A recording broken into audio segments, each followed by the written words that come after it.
This is balancing with a band at the knee. So we're going to use a simple exercise, set it up well, and get a lot of muscle burn and hopefully a lot of benefit. So I got a band just above my knees.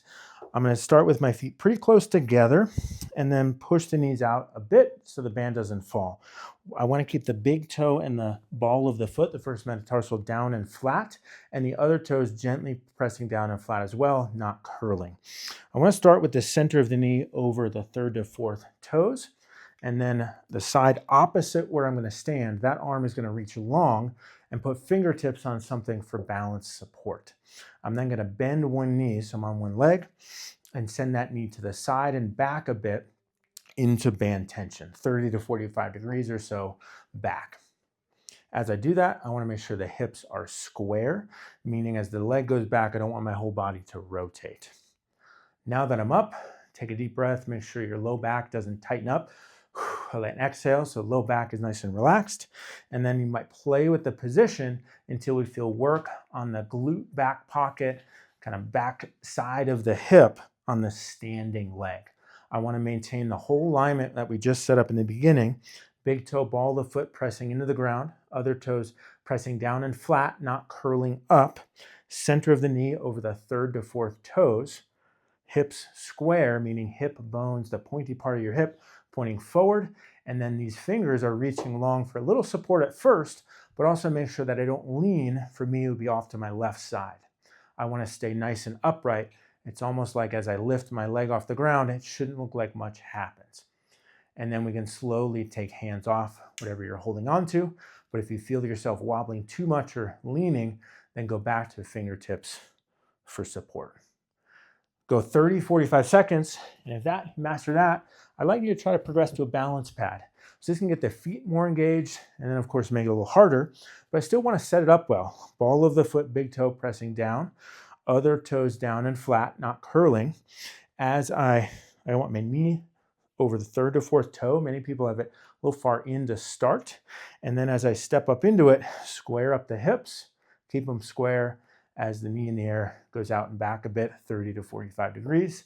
I came to the balance pad and went back to some fingertip support, and then we can work to pull that away. Take a deep breath to make sure your low back is relaxed, and then we're going to work some balance here. If you're super wobbly, I'd rather have fingertips reaching out for a little bit of support at first. Counterintuitive, why would I make it harder on a balance pad than give support? But typically I find that the balance pad gets the posterior tibialis and the shin, the foot muscles a little more engaged, and I like that. So a lot of times I'll move to a balance pad if we have it, even if we haven't mastered just balancing on the ground. That's totally fine. And I never look for this to be not wobbly at all. I'm gonna wobble, but I wanna see, where am I wobbling from? Can I kind of control that through the whole body? A lot of times folks, if they have a painful area like their low back, they'll just kind of wobble and wiggle through their low back. So, or same thing, if their knee is painful, all of their balance strategy, how they're balancing, is happening at the knee. Goal is to feel glute, back pocket, side back of the hip, working pretty hard on the leg you're standing on. You might feel hip in the air as well as your foot and ankle. That's okay, but I want to feel it on the glute of the standing leg. And if you're not, before we move to a different exercise, we're going to play around with it. So we might make the band a little lighter. We might kind of stand taller. You might stick the hip back a little bit. You might get the bony part of the hip on the leg that's in the air a little bit more forward. You might kind of lean a little bit away from the leg you're standing on in case you were leaning. So you can try a number of things before we give up on it. The reasons folks often don't feel it in the hip or the glute they're standing on are if they've kind of started and they jam their knee forward. That's all in my quad now.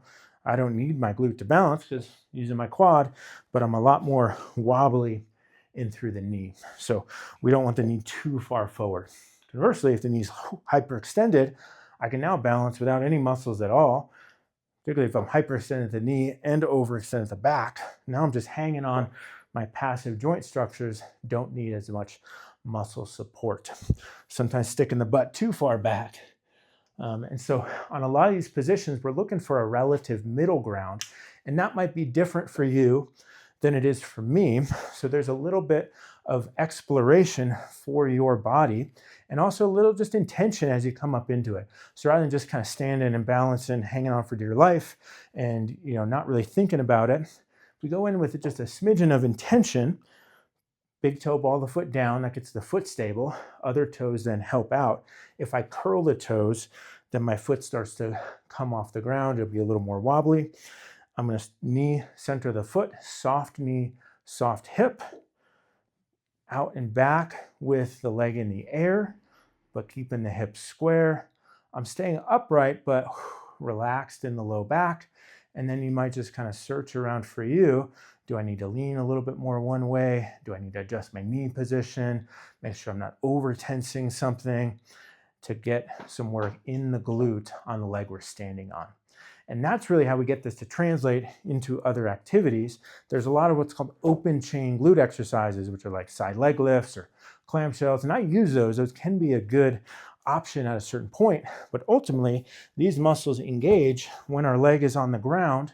They help keep us stable. And so I like to be able to search and find those in a single leg balance position. And I know I gave a lot of cues, but at the end of the day, it's having everything squared up. So there's not a lot of sharp angles. So hips are square, knee and foot are lined up, kind of everything's pointing in the same direction. I'm not leaning. And so with that cue works for you, great. Otherwise, just kind of mess around a little bit. Use some support at first until we can feel hopefully the hip and glute working on the leg you're standing on. And that's how we can take a simple exercise and really make it powerful. So we have a lot of complex exercises on the channel, but I often go back to the basics, just balancing or some simple activation strategies, particularly in a warm-up. And if we just have a little bit of change of our intention in our setup, something simple can become really, really powerful.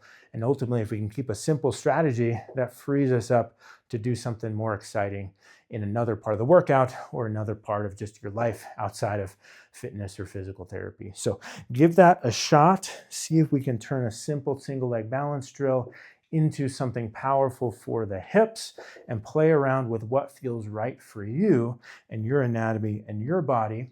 But for most people, we should be able ultimately to find a position where the hip is working to keep us stable on one leg.